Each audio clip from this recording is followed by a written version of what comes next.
এই পবিত্র রবিউল আউয়াল মাসের 12 তারিখে শবে সাদেকের সময় আমার আপনার নবী বিশ্বনবী জনাবে মুহাম্মদুর রাসূলুল্লাহ সাল্লাল্লাহু আলাইহি সাল্লাম এই পৃথিবীতে আগমন করেছিলেন। আবার এই রবিউল আউয়াল মাসের 12 তারিখে তিনি ইন্তেকাল করেছেন। তো এই জন্য আমরা বিশ্বনবী আগমনের কারণে আমরা খুশি হব, আনন্দিত হব।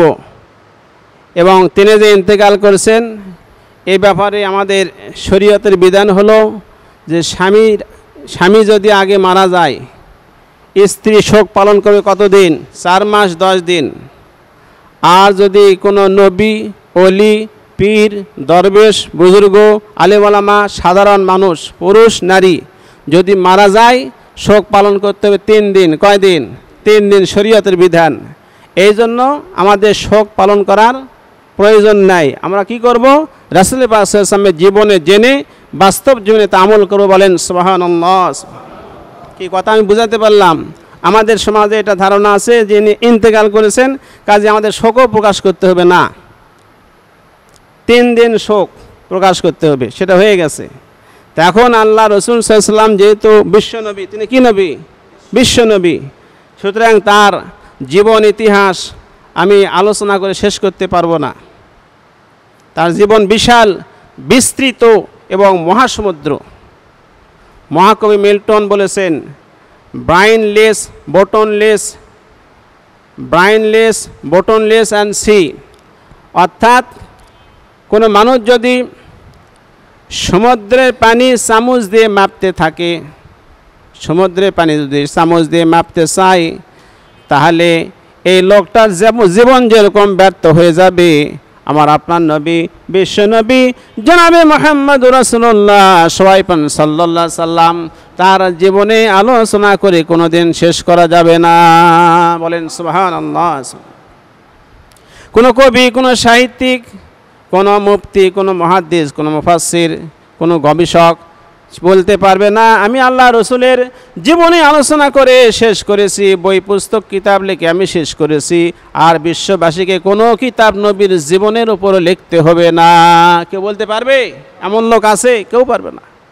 আটলান্টিক মহাসাগরের তলদেশ স্পর্শ করা যায়, প্রশান্ত মহাসাগরের তলদেশ স্পর্শ করা যায়, কিন্তু নবীর জীবনে আলোচনা করে শেষ করা যাবে না।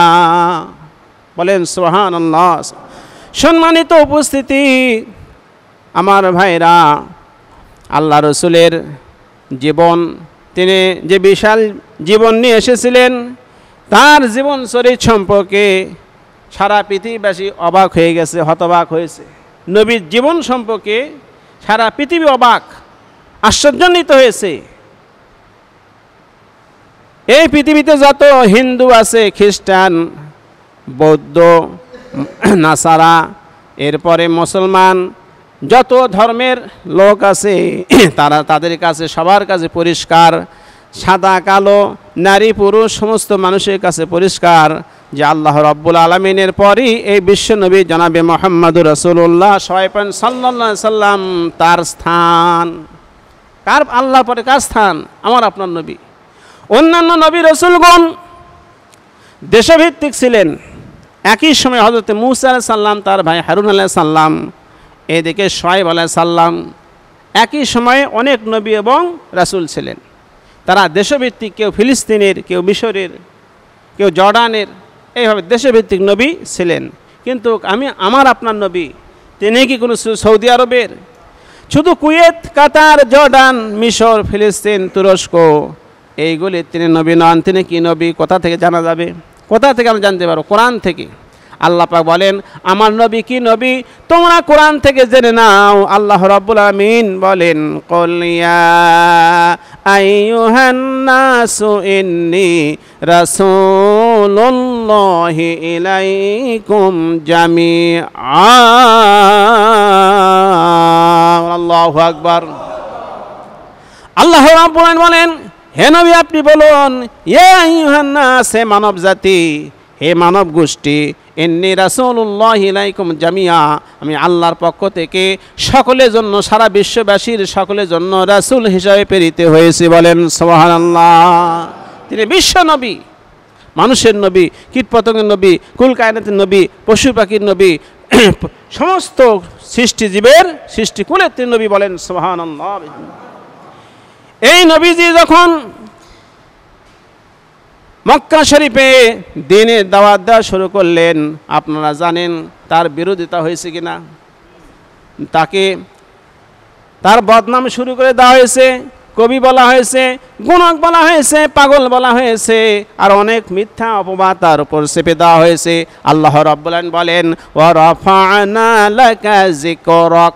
আল্লাহ পাক কি বলতেছেন? রাফা'না লাকা যিকরাক, হে রাসূল আপনার আলোচনার দিগন্ত আমি কি করব? প্রসারিত করব, বলেন সুবহানাল্লাহ। আপনার সুনাম সুখ্যাতি আমি কিয়ামত পর্যন্ত চালু রাখবো, বলেন সুবহানাল্লাহ। আল্লামা ইকবাল বলেছেন আবু জাহেল আবু লাহাবের অগ্নিস্ফঙ্গ মুহাম্মদ সাল্লাল্লাহু আলাইহি ওয়াসাল্লামের দিনের সাথে সংঘর্ষ লেগেছে, লাগার পর আবহমান কাল থেকে এই ঘটনা সংঘটিত হয়েছে। কিন্তু শেষ পর্যন্ত আবু জাহেল আবু লাহাবের অগ্নিস্ফঙ্গ মিশে গেছে, শেষ হয়ে গেছে, আর মুহাম্মদ সাল্লাল্লাহু আলাইহি ওয়াসাল্লামের দিনের আলো, দিনের চেরাগ টিম টিম করে জ্বলছে ইলা ইয়াউমিল কিয়ামা, কিয়ামত পর্যন্ত জ্বলবে, বলেন সুবহানাল্লাহ। এটাকে নিভে দেওয়ার, আলোকে নিভে দেওয়ার ক্ষমতা কারো নাই। তা আমি প্রথমে বলছিলাম যে বিশ্বনবী সাল্লাল্লাহু আলাইহি ওয়াসাল্লাম জন্মগ্রহণ করছেন 570 খ্রিস্টাব্দে মক্কা নগরীতে, কুরাইশ বংশে। কোন বংশে? কুরাইশ বংশে জন্মগ্রহণ করেছেন, পৃথিবীর সর্বশ্রেষ্ঠ বংশে জন্মগ্রহণ করেছেন। আর আল্লাহ রাব্বুল আলামিন বলছেন সূরা ইউনূসের 58 নম্বর আয়াত, কত আয়াত? সূরা ইউনূসের 58 নম্বর আয়াতে আল্লাহ পাক বলেন কুল বিফাদলিল্লাহি ওয়া বিরহমাতিহি ফাবিযালিকা ফালইয়াফরাহু। আল্লাহু আকবার। হে নবী, আল্লাহর পক্ষ থেকে তোমাদের প্রতি ফজল আর করম রহমত আমি কি করেছি? দিয়েছি। ফাবিযালিকা ফালইয়াফরাহু, এই রহমত বরকত পেয়ে তোমরা কি করো? আনন্দ করো, খুশি করো, বলেন সুবহানাল্লাহ। ফাবিযালিকা বিরহমাত কুল বিফাদলিল্লাহি ওয়া বিরহমাতিহি। অধিকাংশ তাফসীরকারগণ বলছেন যে কুল বিফাদলিল্লাহি বিরহমাতিহি দ্বারা এলেমকে বোঝানো হয়েছে, কোরআনুল কারীমকে বোঝানো হয়েছে। এরপর হযরতে আব্দুল্লাহ ইবনে আব্বাস রাদিয়াল্লাহু তাআলা আনহু রইসুল মুফাসসিরিন, উনি বলছেন যে কুল বিফাদলিল্লাহি বিরহমাতিহি এর দ্বারা এলেম এবং মুহাম্মদ সাল্লাল্লাহু আলাইহি ওয়াসাল্লামের আগমনকে বোঝানো হয়েছে, বলেন সুবহানাল্লাহ। নবীজি আমাদের কাছে এসেছেন, তিনি সারা বিশ্বের জন্য রহমত, তিনি সারা বিশ্বের জন্য রহমত। আল্লাহ পাক বলেন ওয়ামা আরসালনাকা ইল্লা রাহমাতাল লিল আলামিন। আল্লাহ বলেন হে নবী, আপনি সারা বিশ্বের জন্য রহমত স্বরূপ।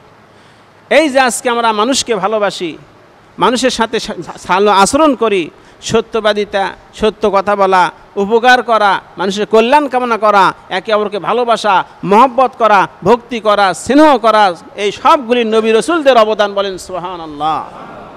এইগুলি কার অবদান? নবী রসুলদের অবদান। কোনো বৈজ্ঞানিক, কোনো চিকিৎসক, কোনো ঐতিহাসিক, কোনো ডাক্তার, কোনো ইঞ্জিনিয়ার, কোনো কবিরাজ, কোনো সাহিত্যিক এইগুলি দিতে বিশ্ববাসীকে পারে নাই। আজকে একে অপরের প্রতি ভালোবাসা, মহব্বত সব নবী রসুলদের দেওয়া, বলেন সুবহানাল্লাহ। ভাইরা আমার, তাই বলতেছিলাম যে আবু জাহেল আবু লাহাব চেয়েছিল নবীর মিশনকে, আল্লাহর নবীর দাওয়াতকে বন্ধ করে দিবে, চাইছিল না? বন্ধ করে দিবে।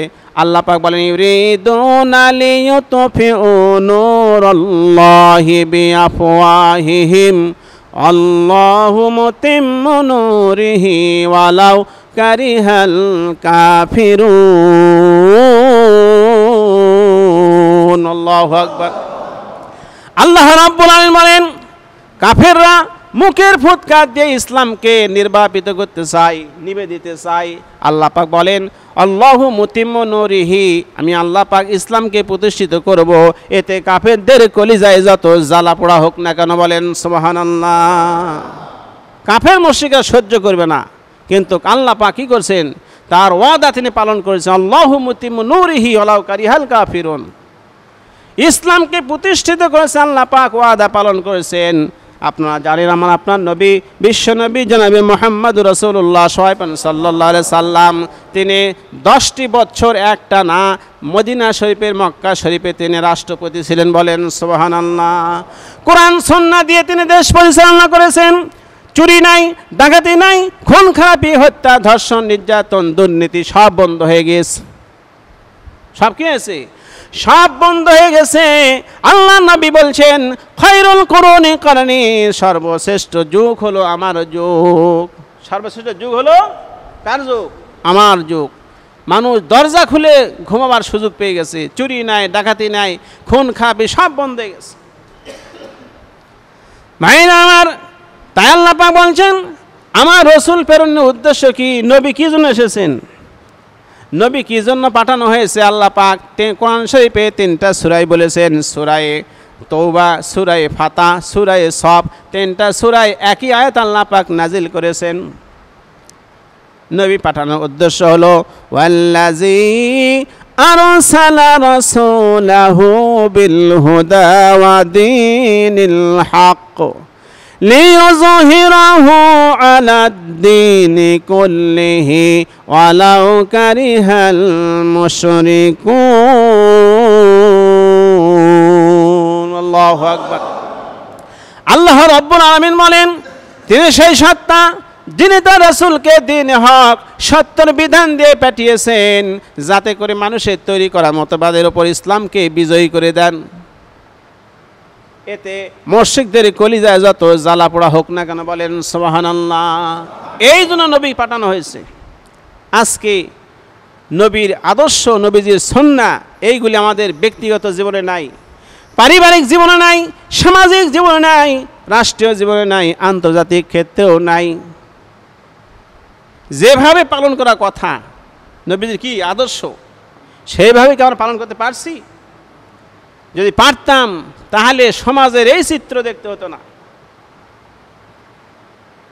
নামাজ পড়া হচ্ছে কিন্তু নামাজে যে রূহ তৈরি হওয়ার কথা সেটা তৈরি হচ্ছে না। সূর্য উদিত হলে যেমন অন্ধকার দূর হয়ে যায়, আপনারা ভালো করে বোঝেন। সূর্য উঠলে কোনোদিন আলো অন্ধকার থাকে?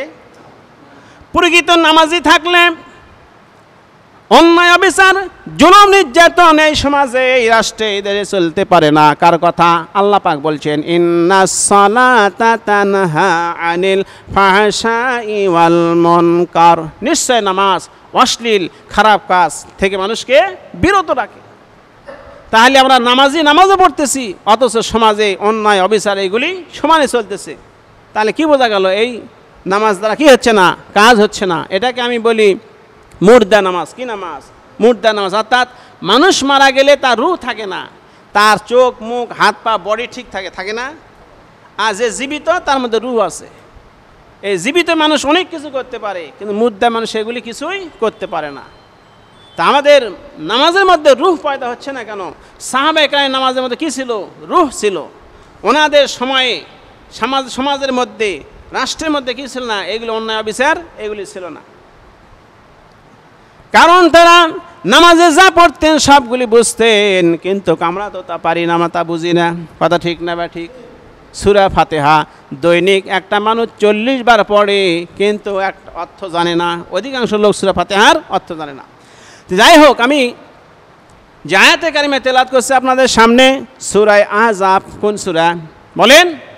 সূরা আহজাব 21 নম্বর আয়াত তেলাওয়াত করেছি। আল্লাহ রাব্বুল আমিন বলেন লাকাদ কানা লাকুম ফি রাসূলিল্লাহি উসওয়াতুন হাসানা। আল্লাহ পাক বলেন তোমাদের জন্য একমাত্র মহত্তম গ্রহণযোগ্য আদর্শ মুহাম্মদ সাল্লাল্লাহু আলাইহি সাল্লামের মধ্যে রয়েছে। বলেন সুবহানাল্লাহ। আদর্শ কার মধ্যে আছে? আমাদের নবীর মধ্যে। তাকে দেখে দেখে চলতে হবে। আদর্শ এটা ব্যাপক প্রচলিত শব্দ।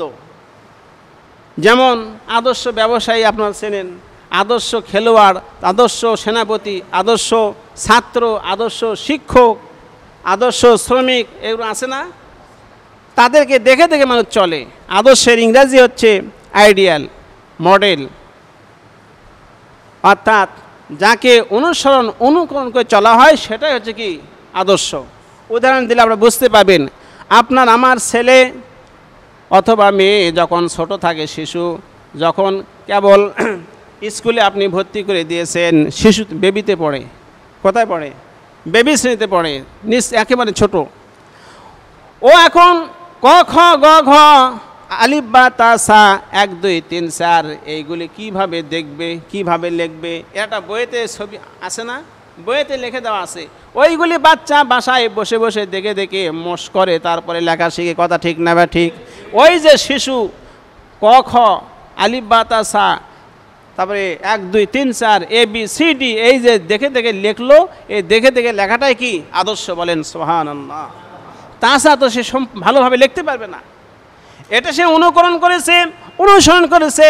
একজন ইঞ্জিনিয়ার যখন বিল্ডিং তৈরি করতে যায়, তখন সে একটা প্ল্যান তৈরি করে কি করে না? বলেন, কথা বুঝতেছেন? প্ল্যান তৈরি করে, নমুনা তৈরি করে। এই নমুনাটাই হচ্ছে আদর্শ। বলেন সুবহানাল্লাহ। আমার আপনার নবী আদর্শ নিয়ে এসেছিলেন বিশ্ববাসীকে শেখানোর জন্য।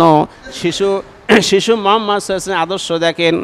মা হালিমা বলেন, আমার বাড়িতে যখন আমি নিয়ে আসলাম, তখন আমার মুহাম্মদ সাল্লাল্লাহু আলাইহি ওয়াসাল্লাম তিনি আমার ডান দুধ পান করতেন। কোন দুধ?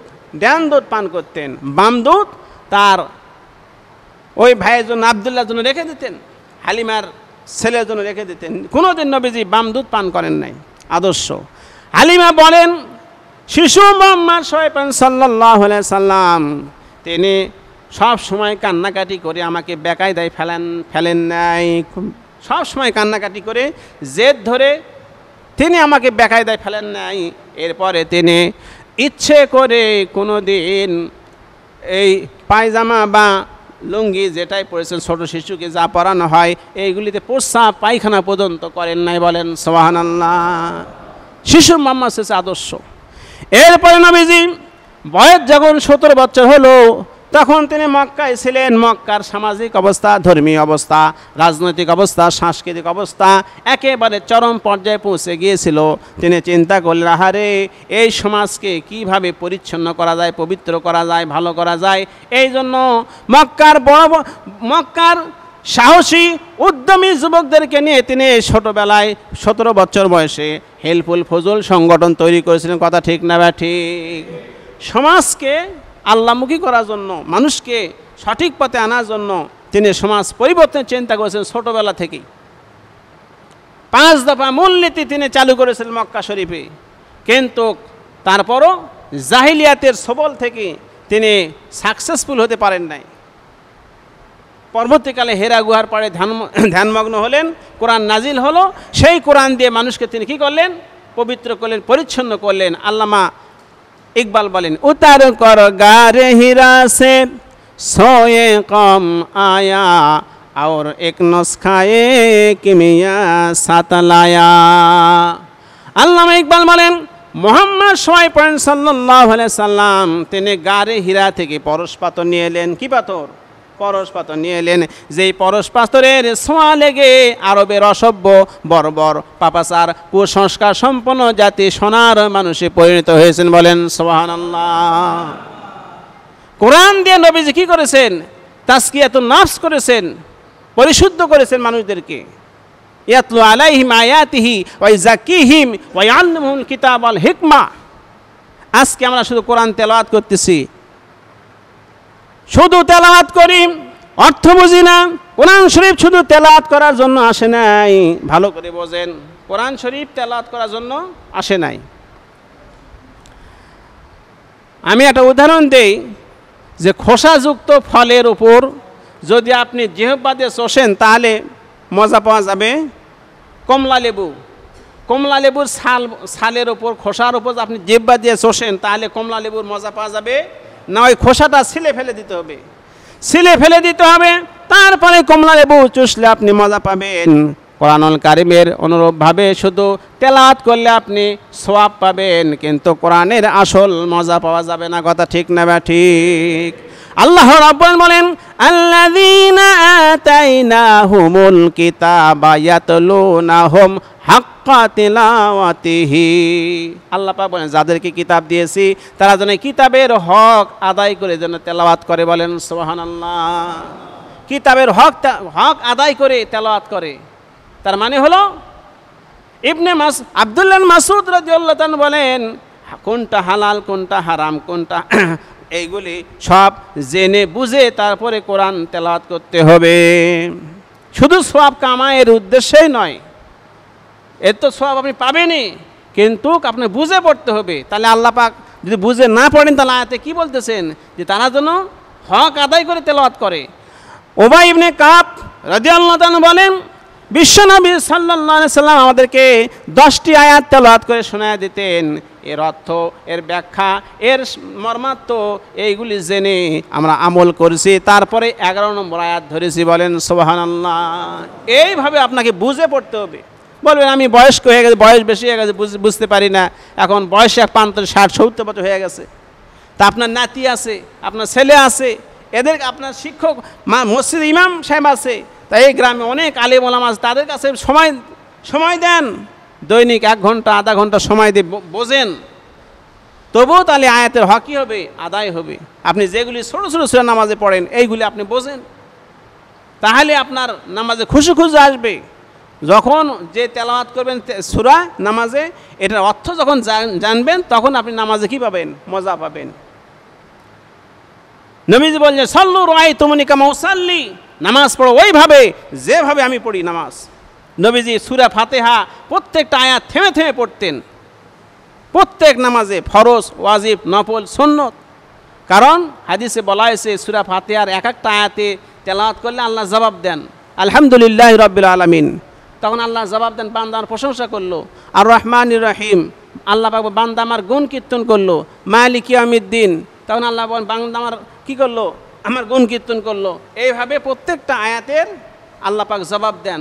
আপনি সমানে 1 নিঃশ্বাসে 2 নিঃশ্বাসে সূরা ফাতিহা শেষ করতেছেন, আল্লাহর জবাব দেওয়ার সময় দিলেন না। আপনার ব্রেন ধরতেছে যে আল্লাহ পাক এমনি এমনি পারেন জবাব দেওয়া, না, তার নবীজি এই কথা বললেন কেন, বোঝেন কথা ভাইরা আমার। তাই বলতেছিলাম আল্লাহ রাব্বুল আমিন আমাদের নবীর মধ্যে কি রেখে দিয়েছে, আদবে নসেত নয়। শেষে কি বলা হয়েছে, হাসানাতুল লিমান কানা ইয়ারজুল্লাহা ওয়াল ইয়াউমাল আখির। 1 নম্বর হচ্ছে যারা আল্লাহর সাক্ষাতের আশা রাখে। 1 নম্বর কি, আল্লাহর সাক্ষাতের আশা রাখে। 2 নম্বর পরকালকে সামনে রাখে। 3 নম্বর যাকারাল্লাহ কাসীরা, আল্লাহর অধিক পরিমাণ বেশি পরিমাণ জিকির করে আল্লাহকে স্মরণ করে। এই 3টা কোয়ালিটি যাদের মধ্যে আছে সে নবীজির সুন্নাহ পালন করে। বলেন সুবহানাল্লাহ। আল্লাহর সাক্ষাৎ, আমরা তো এখন আল্লাহকে দেখতে পাচ্ছি, দুনিয়াতে দেখা যাবে না। আল্লাহ রাব্বুল বলেন লা তুদরিকুহুল আবসার ওয়া হুয়া ইদরিকুল আবসার, দুনিয়ার কোনো চর্মচোখ আমাকে দেখতে পারবে না, তবে কিয়ামতের ময়দানে আল্লাহ পাককে দেখা যাবে। ওয়াজুহু ইয়াওমা ইযিন নাদিরাতুন ইলা রাব্বিহা নাজিরা, আল্লাহ পাক বলছেন কাল কিয়ামতের ময়দানে এক শ্রেণীর চেহারা উজ্জ্বল হবে, তারা তাদের রবকে দেখতে পাবে। বলেন সুবহানাল্লাহ। একটু ইচ্ছা আকাঙ্ক্ষা হয় না, বিশাল আসমান বিনা খুঁটিতে রেখে দিয়েছেন, বিশাল জমিন চলাচল করতেছি, কোটি কোটি গাছপালা এখানে আছে, আমরা কত আরামের মধ্যে আছি, আলো বাতাস অক্সিজেন গ্রহণ করতেছি, সূর্য কত ডিগ্রি সেলসিয়াস আমাদেরকে আলো দিতেছে।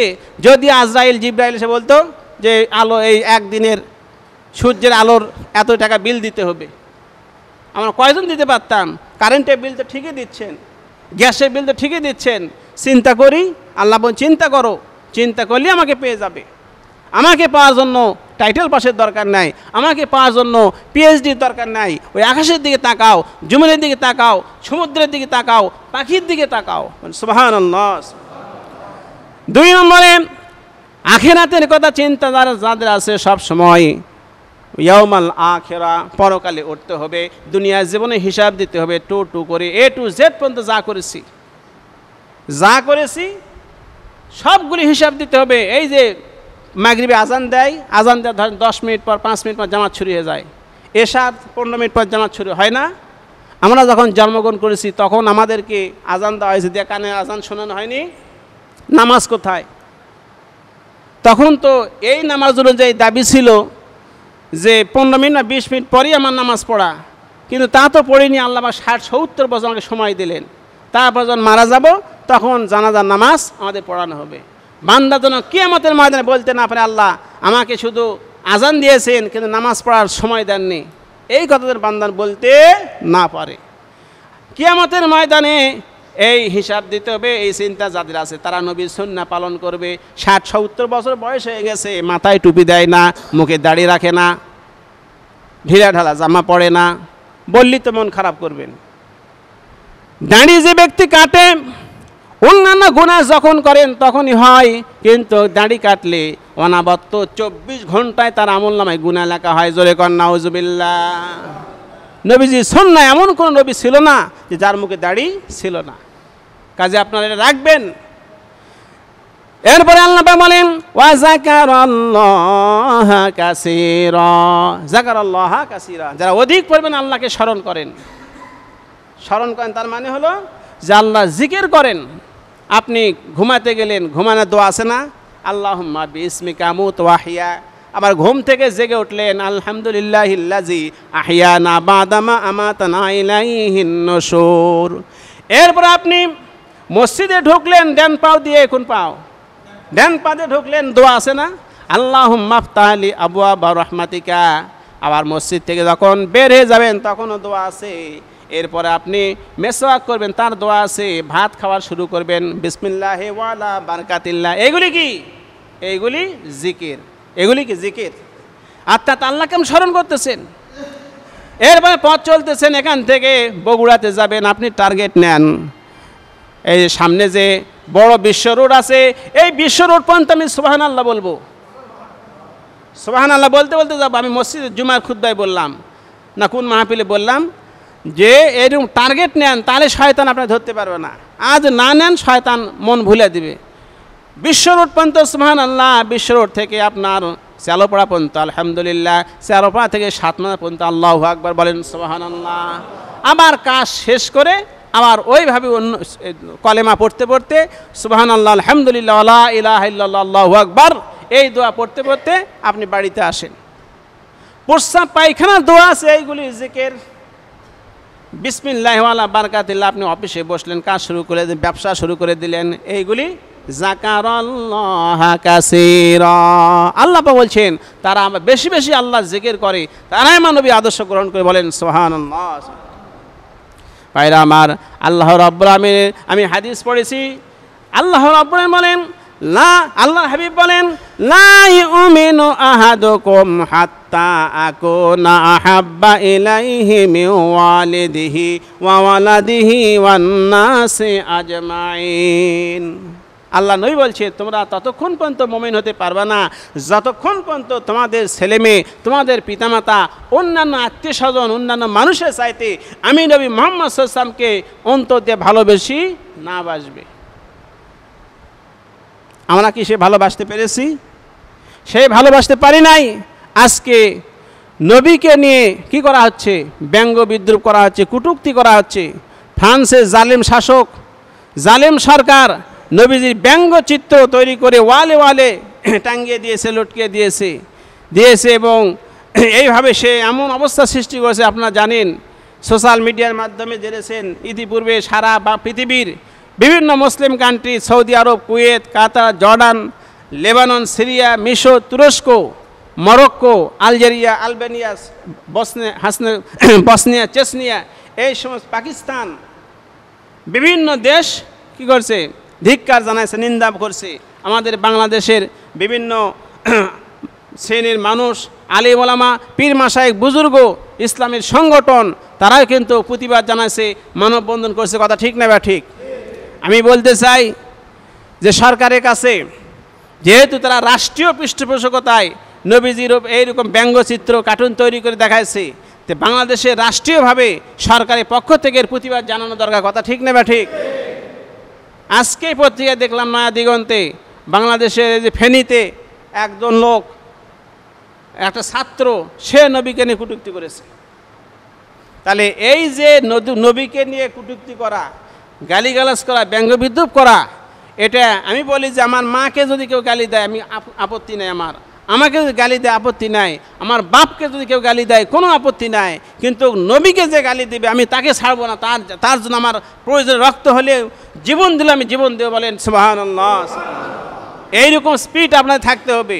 আমি মুসল্লিদেরকে বলছি যে সাজাপুর ফুলতলা আপনারা মানববন্ধনকে প্রতিবাদ জানান, এটা ঈমানের দাবি। কিসের দাবি?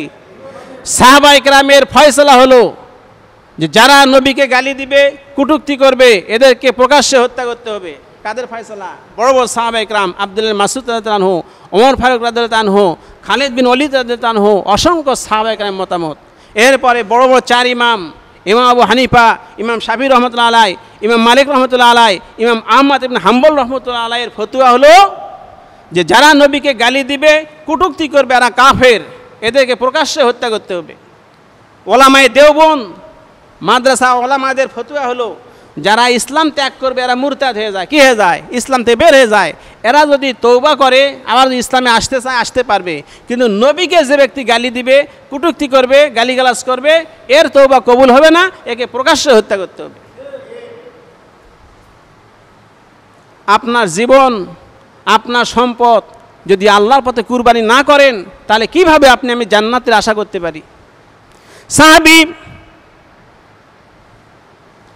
বাশির ইবনে মাবাদ রাদিয়াল্লাহু আনহু নবীজির কাছে এসে বলেন, ইয়া রাসূলুল্লাহ, ইয়া হাবিবাল্লাহ, আমি ইসলামের ওপর বায়াত নিতে চাই। কি নিতে চাই? ইসলামের ওপর বায়াত নিতে চাই, শপথ নিতে চাই। আল্লাহ নবী বললেন, তোমাকে এই বিষয় করতে হবে, কাজ করতে হবে। এক নম্বর হলো আল্লাহর প্রতি তোমাকে ঈমান আনতে হবে। দুই নম্বর, আমি নবী মুহাম্মদ সাল্লাল্লাহু আলাইহি ওয়াসাল্লাম তাকে আল্লাহ রাসূল এবং বান্দা হিসেবে তোমাকে স্বীকার করে নিতে হবে। 5 ওয়াক্ত নামাজ পড়তে হবে, রোজা রাখতে হবে, হজ করতে হবে, যাকাত দিতে হবে, আর জিহাদ ফি সাবিলিল্লাহর কাজ করতে হবে। বলেন সুবহানাল্লাহ। এই কয়টা যদি করো তাহলে আমি তোমাকে কি দিব? বলেন বায়াত দিব, শপথ দিব। সাহাবী এই কথা শুনে বলি, ইয়া রাসূলুল্লাহ, ইয়া হাবিবাল্লাহ, এই কথাগুলির মধ্যে আমি 2টা কাজ করতে পারবো না। কয়টা কাজ? 2টা কাজ করতে পারবো না। নবীজি বলেন, কোনটা কোনটা? সাহাবী বলেন, ইয়া রাসূলুল্লাহ, আমি যাকাত দিতে পারবো না, আর 2 নম্বর জিহাদ করতে পারবো না। এখন যদি আমি আপনাদেরকে বলি এই কয়টাই আপনাদেরকে করতে হবে, আপনারা কয়টা না করবেন? বলেন।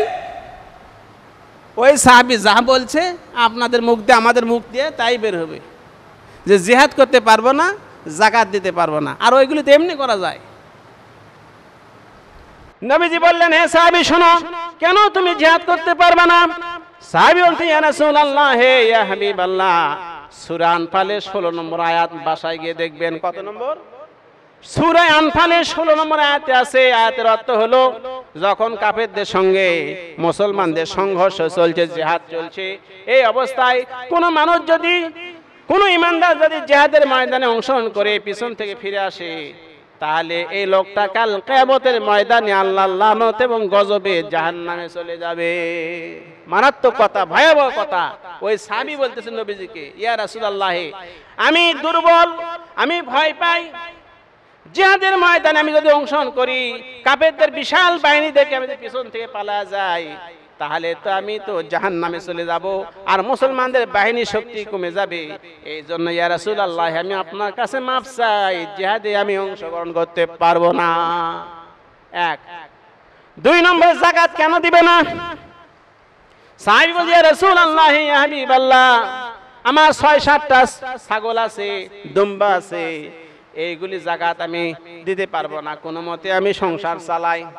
যেহেতু তার কি হয়নি, যাকাত ফরজ হয়নি, ও নিজের দুর্বলতা স্বীকার করলো। নবীজি বললেন, ঠিক আছে, তোমার হাত দাও। যে হাত দিয়েছেন, সঙ্গে সঙ্গে নবীজি হাতটা ধরে এমন জোরে ঝাঁকুনি দিলেন, কিতাবে এসেছে। নবীজি বললেন, ও সাহাবী শোনো, ওয়ালা যাকাতা ওয়ালা জিহাদা ওয়ালা সাদাকা ফাবি আইয়ি তাদখুলুল জান্নাহ, তুমি যাকাত দিবে না, জিহাদ করবে না, আল্লাহর বেহেশতে কেমনে ঢুকতে চাও, প্রবেশ করতে চাও? বলেন সুবহানাল্লাহ। তুমি জিহাদও করবে না, আল্লাহর পথে সম্পদও ব্যয় করবে না, আল্লাহর জান্নাতে কেমনে যেতে চাও? সাহাবী বলতেছেন, নবীজি যখন আমার হাত ধরে ঝাঁকুনি দিলেন, আমার মনের ভিতরে দুর্বলতা ছিল, আমার মনের ভিতরে কাপুরুষতার ভাব ছিল, এইগুলি সব দূর হয়ে গেল। আমি তখনই আল্লাহ রসুলকে বলি, ইয়া রাসূলুল্লাহ, আমি আর কখনো জিহাদ থেকে দূরে থাকবো না, যাকাত দেওয়া থেকে দূরে থাকবো না। আমি যতগুলি কথা বলছেন সবগুলি পালন করার চেষ্টা করব। বলেন সুবহানাল্লাহ। ফাবায়াতু আলা যালিকা দীনি কুল্লিহি। সাহাবী বলেন, ইয়া রাসূলুল্লাহ, প্রত্যেকটা বিষয়ের উপর আমাকে কি করেন? বায়াত দিয়ে দেন। বলেন সুবহানাল্লাহ। তাফসীর ইবনে কাসির মুসনাদে আহমদ শরীফে হাদিসটা এসেছে। তাহলে ওই সাহাবীকে নবীজি ছাড় দিয়েছেন। বলেন ছাড় দিয়েছেন, ও উযর দেখাইছিল, জিহাদে যাব না, যাকাতও দিব না। তাহলে ওই সাহাবী যদি ছাড় না পান, তাহলে আমরা কিভাবে ছাড় পেতে পারি?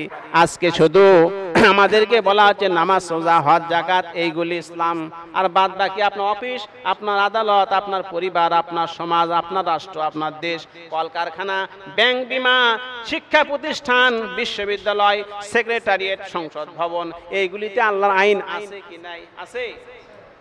তাহলে এইগুলি থেকে আল্লাহর অধিকার ছিল, আল্লাহর অধিকার থেকে এইগুলি, আল্লাহর অধিকার আমরা কি করছি? নষ্ট করে দিয়েছি। শুধু মসজিদ, মাদ্রাসা, ওয়াজ মাহফিল, খানকা, এইগুলির মধ্যে আল্লাহর অধিকার প্রতিষ্ঠিত আছে। কথা ঠিক না ঠিক? কিভাবে আমরা নবীর অনুসারী দাবি করতে পারি? নবীজিকে পাঠানো হয়েছে, লেমা বইস্তা, আপনি কেন পৃথিবীতে এসেছেন? নবীজি বলছেন, বইস্তুনি কাসরিল আসনাম, আমি পৃথিবীতে এসেছি মূর্তি ভাঙ্গার জন্য। কি ভাঙ্গার জন্য? মূর্তি ভাঙ্গার জন্য।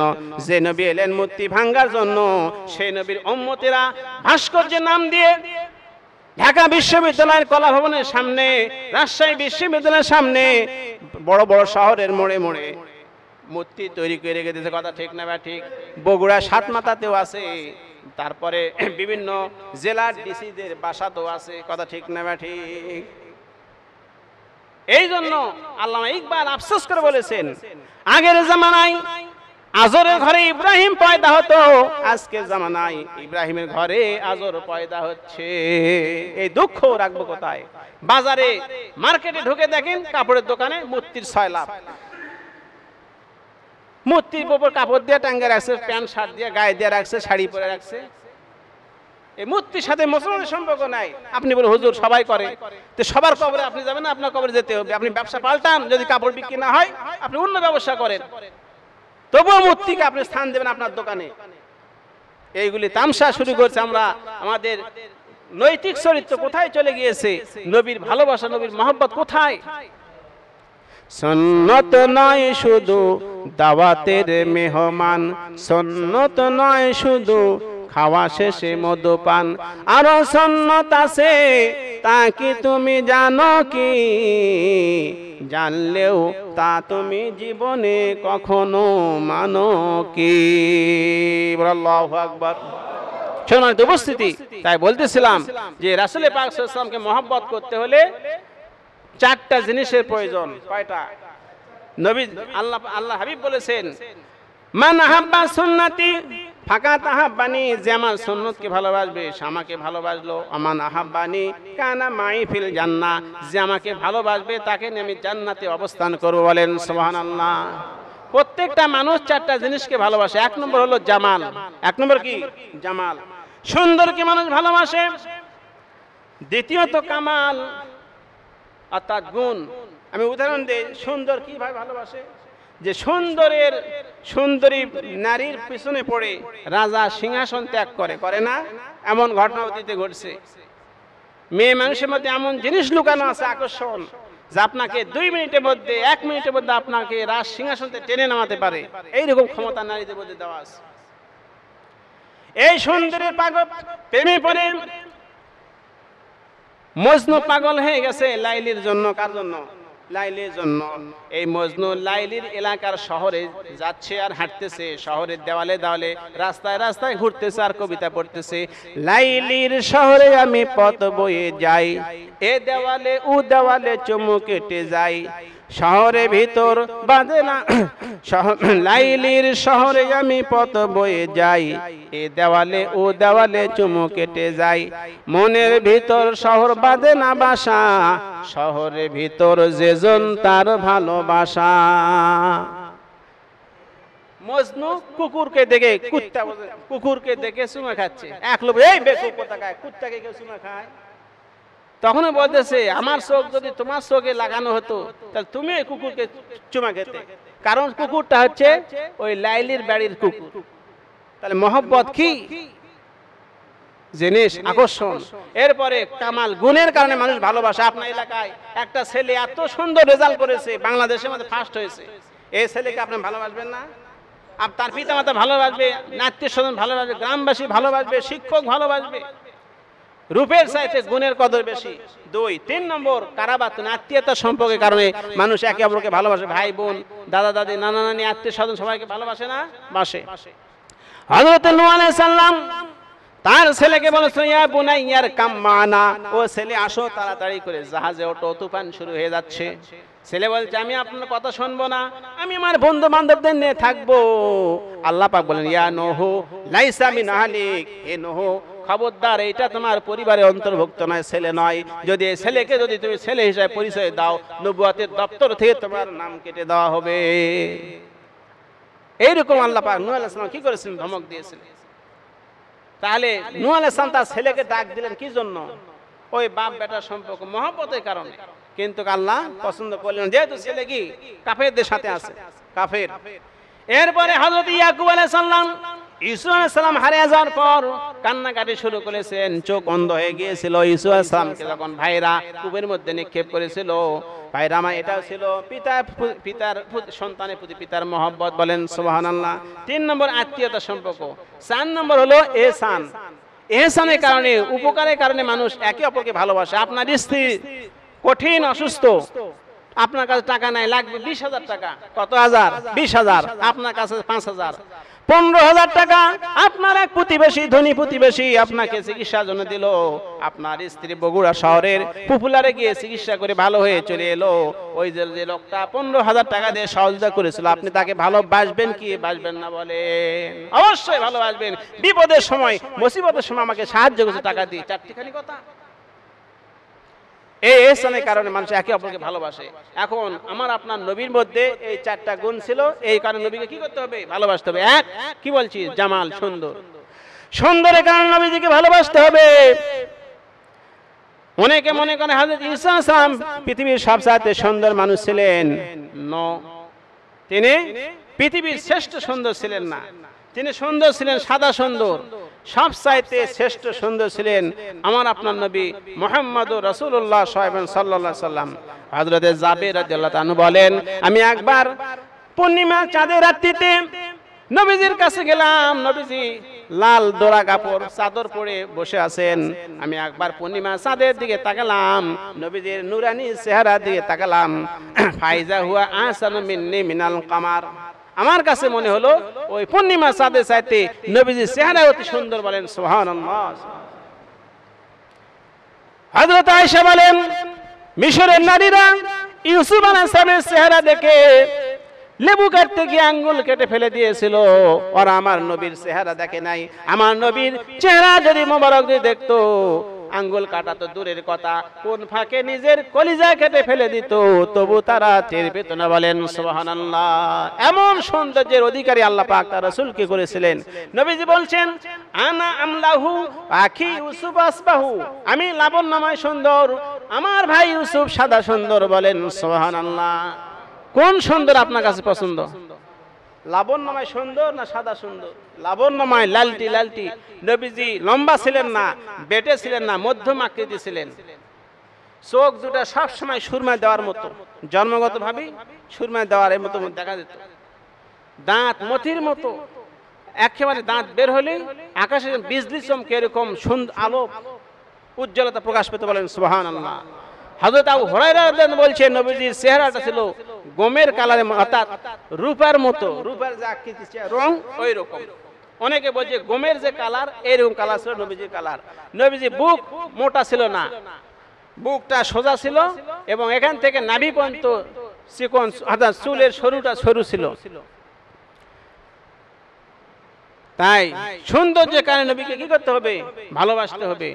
নবীজি সব সময় তিনি মাথার চুল আঁচড়েতেন, তেল ব্যবহার করতেন, চিরুনি ব্যবহার করতেন। তারপরে তিনি বলেছেন সাহাবায়ে কেরাম যারা দাড়ি রাখবে, মাথায় চুল রাখবে, এরা যেন সুন্দর করে সাজিয়ে গুছিয়ে রাখে। লম্বা চুল তিনি কিসি দিয়ে ছেটে রাখতেন সুন্দর করে, লম্বা 1 মুঠের বেশি ছিল, এইভাবে রাখতেন। সাহাবী কাতাদা রাদিয়াল্লাহু আনহু দাড়ি তারপরে চুল এলোমেলো হয়ে গেছে, নবীর কাছে এসেছেন এলোমেলো অবস্থায়, নবীজি তাকে নিজ হাতে কিসি দিয়ে এগুলি পরিষ্কার করে দিলেন। আর বলেছিলেন যে আল্লাহ রাব্বুল আমিন আল্লাহু জামিলুন ওয়া ইউহিব্বুল জামাল, আল্লাহ নিজে সুন্দর, সুন্দরকে পছন্দ করেন।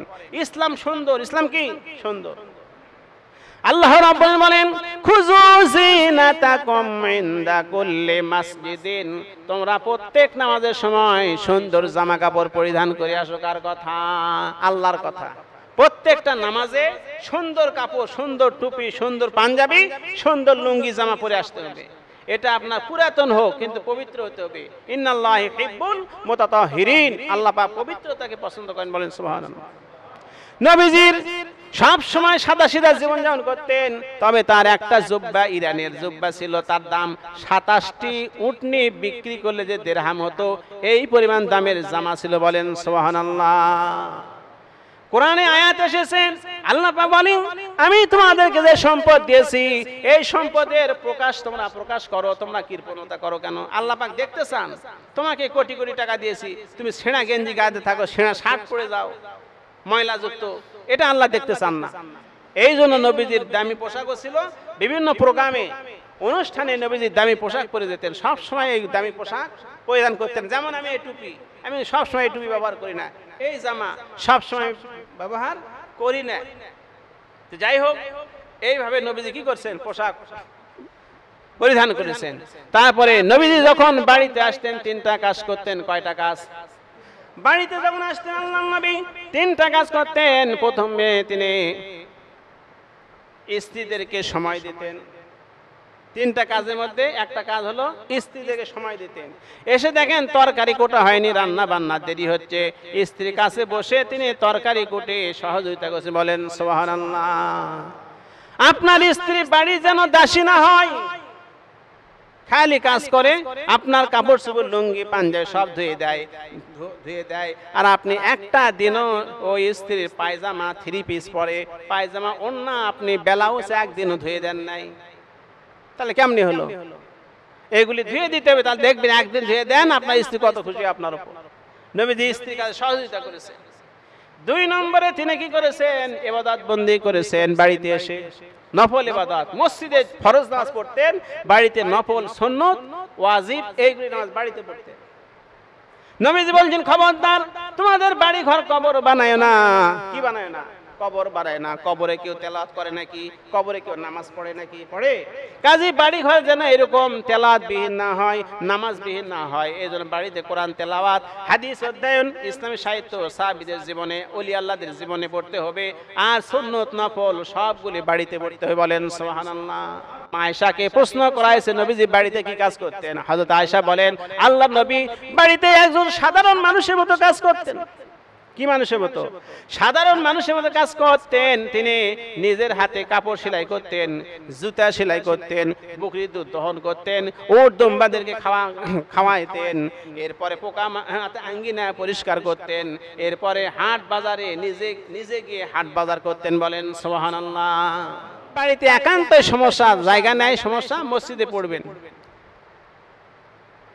মাইনা আমার হযরত আয়েশা রাদিয়াল্লাহু আনহাকে জিজ্ঞাসা করা হয়েছে, মা আয়েশা আল্লাহর নবী বাড়িতে এসে ঘরে কি কাজ করতেন? আচ্ছা 2টা বললাম, 3 নম্বর হলো যে নবীজি বিশ্রাম নিতেন বাড়িতে এসে।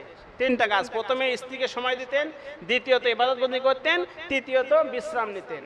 কিতাবে এসেছে এই বিশ্রাম নবীজির হতো না, কারণ অন্যান্য সাহাবায়ে কেরাম নানা অভিযোগ আনতেন, এই সমস্যা, এটা মাসলা কি, এটা জানার জন্য এইগুলি ফয়সালা দিতে নবীর বিশ্রামে যে সময়, এই সময় থেকে দিতেন, ফলে আল্লাহ নবীর ভাগ্যে তেমন আরাম বিশ্রাম হয় নাই। যখন বাড়িতে আসতেন, বাড়িতে একেবারে আনন্দের হিল্লোল বয়ে যেত, ভোরের স্নিগ্ধ বাতাসের মতো বাড়িতে বাতাস প্রবাহিত হতো, বলেন সুবহানাল্লাহ। সবাই আনন্দিত হতেন, খুশি হতেন নবীজি যখন বাড়িতে থাকতেন। আল্লাহু আকবার। তিনি যাই রাস্তা দিয়ে যেতেন সুগন্ধি ছড়িয়ে পড়তে, বলেন সুবহানাল্লাহ। মা আয়েশাকে প্রশ্ন করা হয়েছে নবীজি বাড়িতে কি কাজ করতেন? হযরত আয়েশা বলেন আল্লাহর নবী বাড়িতে একজন সাধারণ মানুষের মতো কাজ করতেন। কি মানুষের মতো? সাধারণ মানুষের মতো কাজ করতেন। তিনি নিজের হাতে কাপড় সেলাই করতেন, জুতা সেলাই করতেন, বকরির দুধ দহন করতেন, উট দুম্বাদেরকে খাওয়াইতেন, এরপরে পোকা আঙ্গিনা পরিষ্কার করতেন, এরপরে হাট বাজারে নিজে গিয়ে হাট বাজার করতেন, বলেন সুবহানাল্লাহ। সাহাবী অর্থাৎ কাফেররা প্রশ্ন করল মালে হাজার রাসূল, এ আবার কেমন রাসূল? হাটে বাজারে হাট বাজার করে, আবার খাওয়া দাওয়া করে, ইনি রসুল হলো নাকি? নাউজুবিল্লাহ মিন যালিক। ওনাদের চিন্তা ভাবনা, কাফেরদের টেন্ডেন্সি, যিনি নবী হবেন রাসূল হবেন বাড়িতে বসে থেকে আল্লাহ আল্লাহ করবেন, জিকির করবেন, সব আম জাম কাঁঠাল কলা ছাগল যে ফল ফলাদি ছিল, টাকা পয়সা দিরহাম সব ধন সম্পদ তাকে দেওয়া হবে, বসে তাই উনি এখানে আল্লাহ আল্লাহ করবেন। নবী মানুষ রাসূল মানুষ কেন বাজার করতে যাবেন, হাট করতে যাবেন? প্যাস্টিসের হ্যাম্পার ওদের দৃষ্টিতে, কাদের দৃষ্টিতে? কাফেরদের দৃষ্টিতে। অথচ নবীজি এটাকে উম্মতদেরকে শিক্ষা দেওয়ার জন্য সমস্ত সব কাজ করেছেন, বলেন সুবহানাল্লাহ। ভাইরা আমার, নবীজি বক্তৃতা দিতেন তিন পদ্ধতিতে। কয় পদ্ধতিতে? যখন কথা বলতেন অত্যন্ত ভারসাম্যপূর্ণক, বাস্তব এবং প্রেক্ষাপটে আলোকে কথা বলতেন, বেশি কথা বলতেন না। তিন ভাবে তিনি বক্তৃতা দিতেন। প্রথম বক্তৃতা দিতেন ভোরের স্নিগ্ধ বাতাসের মতো, খালি শান্তি, তার আলোচনা শুনে প্রাণটা ভরে যেত, বলেন সুবহানাল্লাহ। দুই নম্বরে বক্তৃতা দিতেন নদীর স্রোতধারার মতো, প্রবল স্রোতধারা, নদীর স্রোত আছে না, এইরকম বেগে বক্তৃতা দিতেন। তিন নম্বর বক্তৃতা দিতেন ধারালো তরবারির মতো, বলেন সুবহানাল্লাহ, সেই রকম কঠিন বক্তব্য। তৃতীয়, এই বক্তৃতা দিতেন মসজিদ নববীতে একটা কাঠের উপর হেলান দিয়ে, লাঠির উপর উস্তনে হান্নানা, কাঠের লাঠির উপর হেলান দিয়ে তিনি বক্তৃতা দিতেন। যুদ্ধের ময়দানে কামানের উপর হেলান দিয়ে তিনি বক্তৃতা দিতেন। এরপরে যুদ্ধের ময়দানে উটের পিঠের উপর বসে থেকে তিনি বক্তৃতা দিতেন, বলেন সুবহানাল্লাহ। তাহলে নবীজির এক নম্বর ভালোবাসতে হবে সুন্দরের কারণে। কি কারণে? জামাল, সুন্দরের কারণে নবীজিকে ভালোবাসতে হবে, যেহেতু তিনি বিশ্ব সুন্দর। তার মতো সুন্দর মানুষ আল্লাহ পৃথিবী সৃষ্টি থেকে নিয়ে শেষ পর্যন্ত আর পাঠাবেন না, বলেন সুবহানাল্লাহ। দুই নম্বর কামাল, গুণের কারণে। কিসের কারণে নবীকে ভালোবাসতে হবে? গুণের কারণে। যত গুণ হযরত আদম আলাইহিস সালাম থেকে শুরু করে নবীজি পর্যন্ত যত নবী রাসূল গুণ এসেছিলেন, সমস্ত নবী রাসূলদের যত গুণ গরিমা ছিল, সমস্ত গুণ গরিমা আল্লাহ পাক তার রাসূলকে দিয়েছিলেন, বলেন সুবহানাল্লাহ। এই জন্য নবীকে ভালোবাসতে হবে। ভারতের দেওবন্দ মাদ্রাসার প্রতিষ্ঠাতা আল্লামা কাসিম নানুতুবি রহমতুল্লাহ আলাইহি বলেন, জামালো কি সারে কামালাত ইক্তেজামি হাই তেরা কামাল কিসি সে নেহি মাগার দু চার, জাহানো কি সারে কামালাত ইক্তেজামি হাই তেরা কামাল কিসি সে নেহি মাগার নো দু চার। উনি বলছেন, হে আল্লাহ নবী, সারা পৃথিবীর কামালিয়াত, বুজুর্গ, জ্ঞান গরিমা সব আল্লাহ পাক আপনাকে দিয়েছেন। আমাদেরকে যা দেওয়া হয়েছে মাগার দু চার, দুই একটা। কয়টা? দুই একটা জ্ঞান আমাদেরকে দেওয়া হয়েছে। এই দুই একটা জ্ঞানের ঠেলায় গরুর গাড়িতে শুরু করে রকেট পর্যন্ত, নাসা পর্যন্ত পৌঁছে গেছে। কথা ঠিক না ঠিক? আল্লাহ পাক বলছে, আমা উতিতুম মিনাল ইলমি ইল্লা কলিলা, তোমাদেরকে খুবই সামান্য জ্ঞান দেওয়া হয়েছে। তাহলে নবীজিকে ভালোবাসতে হবে, মহব্বত করতে হবে। কিসের কারণে? গুণের কারণে। তিন নম্বর, কারাবাতুন, আত্মীয়তার সম্পর্কের কারণে নবীকে ভালোবাসতে হবে। এই ভালোবাসা শুধু মৌখিক নয়, প্র্যাকটিক্যাল জীবনে, বাস্তব জীবনে নবী যা কাজ করেছেন, তিনি কি করেছেন? ব্যক্তি জীবন, পারিবারিক জীবন, সামাজিক জীবন, রাষ্ট্রীয় জীবনে আল্লাহর বিধান চালু করেছেন, বলেন সুবহানাল্লাহ। এই বিধান চালু করার জন্য আপনাকে সৈনিকের ভূমিকা, মুজাহিদের ভূমিকা রাখতে হবে। কথা ঠিক না ঠিক? আজ থেকে সিদ্ধান্ত নিতে হবে, নবীজিকে যে উদ্দেশ্যে পাঠানো হয়েছে আমাকে সেই উদ্দেশ্যে পাঠানো হয়েছে। আমি আল্লাহর পৃথিবীতে আল্লাহর খলিফা। খলিফার কাজ হচ্ছে প্রতিনিধির আইন, প্রতিনিধির নিয়ম কানুন বাস্তবায়ন করা, বলেন সুবহানাল্লাহ। নবীজির সাথে আমাদের সম্পর্কের কথা আল্লাহ রাব্বুল আমিন সূরা আহজাবের 6 নম্বর আয়াতে বলেছেন। কয় নম্বর আয়াত? সূরা আহজাবের 6 নম্বর আয়াতে আল্লাহ পাক বলছেন নবীর সাথে আমাদের সম্পর্ক কি, আন-নাবিয়্যু আওলা বিল মুমিনিনা আনফুসাহুম আজওয়াজুহু উম্মাহাতুহুম। সূরা আহজাবের 6 নম্বর আয়াতের প্রথম অংশ। আল্লাহ পাক বলেন নবী, তোমাদের নিজেদের লোকদের চাইতে অধিক ঘনিষ্ঠতা তোমাদের। বলেন সুবহানাল্লাহ। আল্লাহ নবী ইমানদারদের নিকটতম লোকের চাইতে অধিক ঘনিষ্ঠতর। বলেন আল্লাহু আকবার। তাহলে আত্মীয়তার সম্পর্ক নবীর সাথে আমাদের অনেক। নবুয়তের সূর্য, এই সূর্য থেকে নবুয়তের সূর্য হচ্ছেন মুহাম্মাদুর রাসূলুল্লাহ সাল্লাল্লাহু আলাইহি ওয়াসাল্লাম। এই সূর্য থেকে সামান্য ঈমানের আলো আমাদের কলিজার মধ্যে, দেহের মধ্যে দেওয়া হয়েছে বলে আমরা ঈমানদার হয়েছি। বলেন সুবহানাল্লাহ। আত্মীয়তার সম্পর্ক আমাদের নবীর সাথে। এরপরে চতুর্থ নম্বর ভালো মহব্বত হলো যে নবীজি আমাদের প্রতি ইহসান করেছেন। ওই যে বলি নাই, চিকিৎসার জন্য সহযোগিতা করে ধনী লোক, তাকে সে ব্যক্তি ভালোবাসে সব সময়। নবীজি কত উপকার করেছেন আমাদের। আল্লাহ পাক বলেন হযরতে ঈসা আলাইহিস সালামের পর থেকে নিয়ে আমার নবী পর্যন্ত কিতাব দেওয়া হয়নি, রাসূল দেওয়া হয়নি। মানুষেরা একেবারে অন্ধকারে পৌঁছে গিয়েছিল, সমস্ত আরববাসীরা জাহান্নামের কিনারে পৌঁছে গিয়েছিল। আল্লাহ পাক বলেন ওয়া কুনতুম আলা শাফা হুফরাতিম মিনান নারি ফানকাযাকুম মিনহা। সূরা আল ইমরানের 103 নম্বর আয়াত, একটা অংশ, আয়াতের অংশ 103 নম্বর আয়াত, অনেক বড়। আল্লাহ পাক বলেন তোমরা জাহান্নামের কিনারে পৌঁছে গিয়েছিলে। কুনতুম আলা শাফা হুফরাতিম মিনান নার, তার মানে হলো রাইট ইজ মাইট, জোর যা রাজ্য তার, ব্লাড ফর ব্লাড, রক্তের বদলে রক্ত। আরবের লোকরা এগুলো করতো। মদ, নারী এবং যুদ্ধ, এই তিনটা জিনিস সবসময় আরবে চলতো। এক লোকের পুকুরে পানি অপর লোকের উট পান করছে, আমার পুকুরে পানি উট পান করলো কেন? এক লোকের ফিল্ডের ঘাস অপর লোকের উট খেয়েছে, আমার মাঠের ঘাস উট খেলো কেন? এই নিয়ে বনু বকর এবং বনু তাগলিব গোত্রের মধ্যে দীর্ঘ 40টি বছর যুদ্ধ হয়েছে। এইরকম তারা হিংসুক ছিল। ঐতিহাসিক জীবন বলেন আরব দেশে নবীজি আসার আগে কম বেশি 17-17টি যুদ্ধ সংগঠিত হয়েছে। কত যুদ্ধ? 17-17টি। এই জন্য আল্লাহ নবী আমাদের প্রতি কি করেছেন? ফানকাযাকুম মিনহা, এই জাহান্নামের আগুন থেকে আমাদেরকে বাঁচায় দিয়েছেন। কত বড় ইহসান, দয়া আমাদের প্রতি করেছেন। বলেন সুবহানাল্লাহ। নবীর রওজায় পেশাব করার পরিণতি আমি দেখলাম 91 হিজরি সালের ঘটনা, যখন সমগ্র আরবের শাসনকর্তা ছিলেন খলিফা আব্দুল মালিক, ওয়ালিদ বিন মালিক। তার রাজত্বকালে এই মদিনার গভর্নর ছিলেন ওমর বিন আব্দুল আজিজ।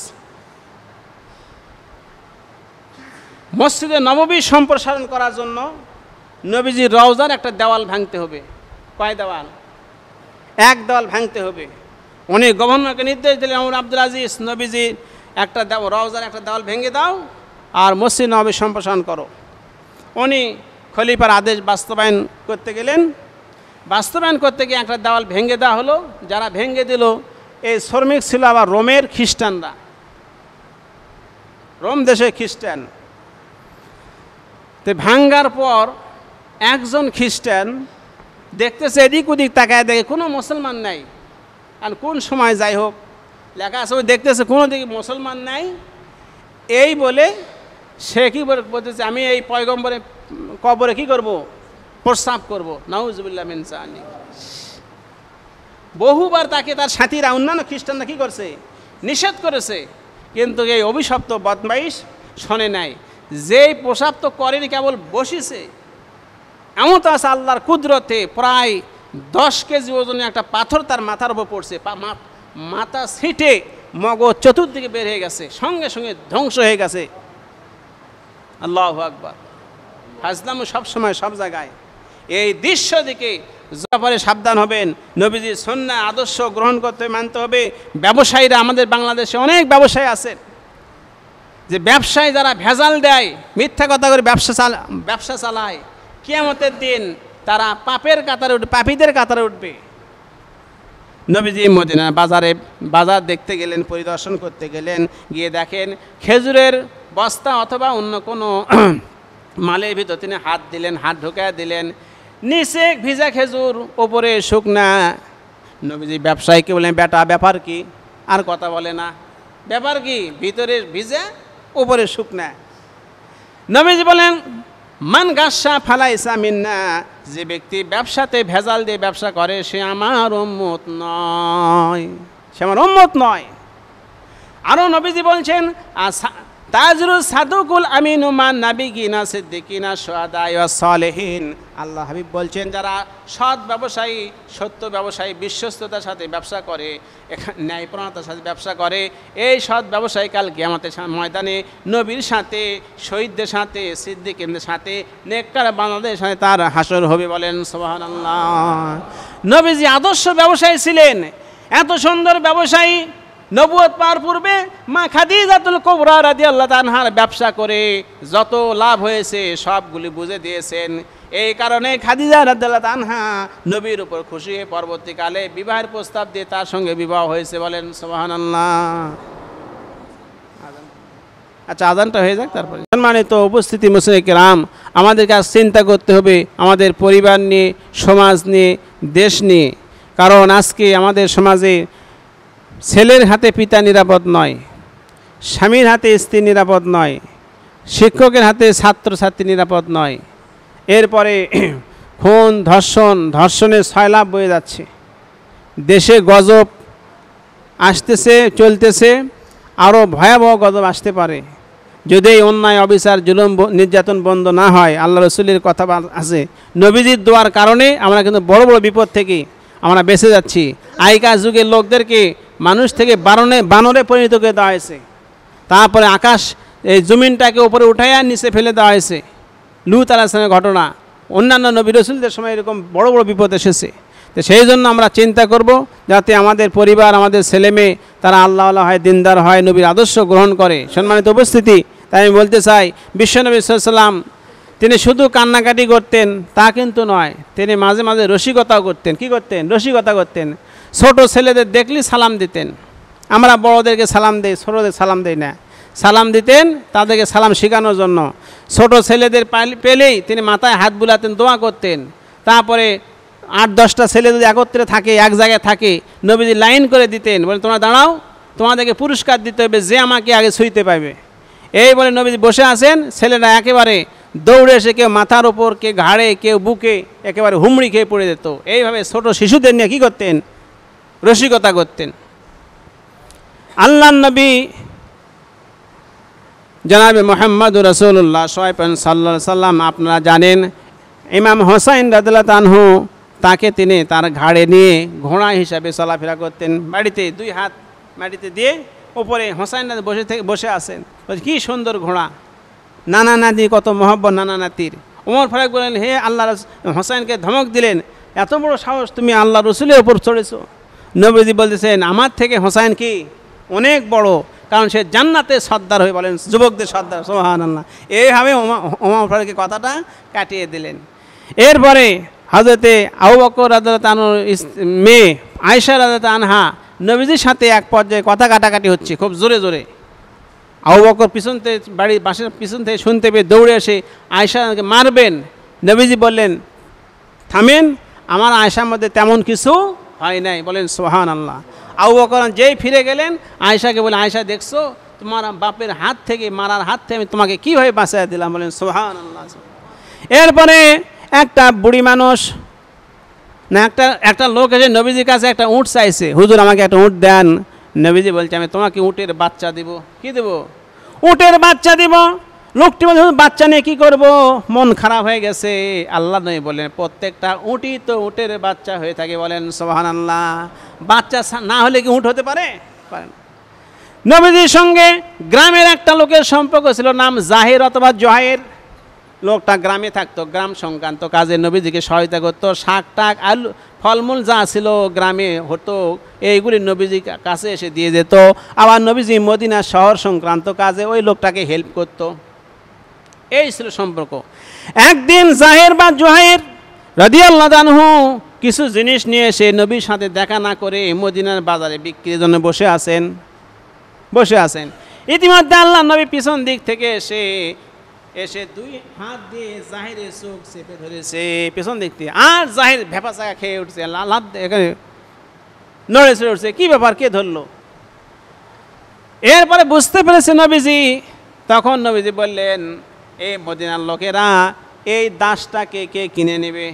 সাহাবীকে কি বানাইছেন? দাস বানাইছেন। এই দাসটাকে, গোলামটাকে কে কিনে নেবে? জাহির বলতেছে, ইয়া রাসূলুল্লাহ, হে আমার মতো অযোগ্য অকর্মণ্য দাসকে কেউ নেবে না মদিনার। আল্লাহ নবী বললেন, ও সাহাবী, তুমি আল্লাহর কাছে অযোগ্য অকর্মণ্য নাও। বলেন সুবহানাল্লাহ।